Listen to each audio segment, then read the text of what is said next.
नमस्कार मु विमला पल्लाई आपण मानू दीपुर दीपावली चैनल को स्वागत।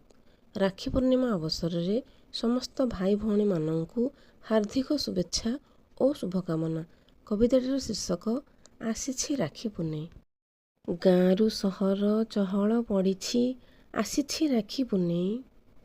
श्रावण मासर पूर्णिमा दिन रे रक्षाबंधन पालित होई।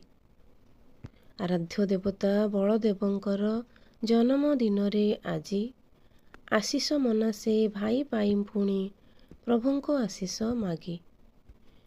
राखीर पसरा कि सुंदर आहा बाट आउ बजार रे भलिकी भली जे रंग बिरंगर दुकान भरा राखीरे।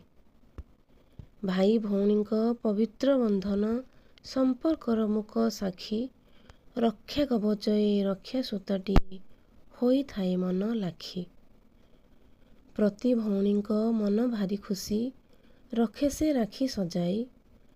मथारे चंदन सिंदूर रजिता भाई को दिए लगाई। भाई भौणींको संपर्कटा सते सबुठु नियारा भारी। जेउ भाई पाखे भौणीटे थाए अटे सिए भाग्यशाली। भाई भौणींको पवित्र स्नेह को प्रमाणर लोड़ा नाही। नीलाचल धामे प्रभु बसिछंती देख भाई भौणी को नहीं।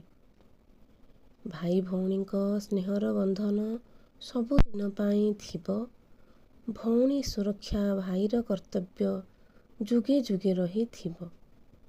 जुगे जुगे रही थिबो। धन्यवाद। आपण मानक जदि मो कविताटी भल लागुथाए तेबे भिडियोटी को लाइक कमेंट करने को भूलिबे नहीं। चैनल रे नुआ थिले सब्सक्राइब कर दियंतु।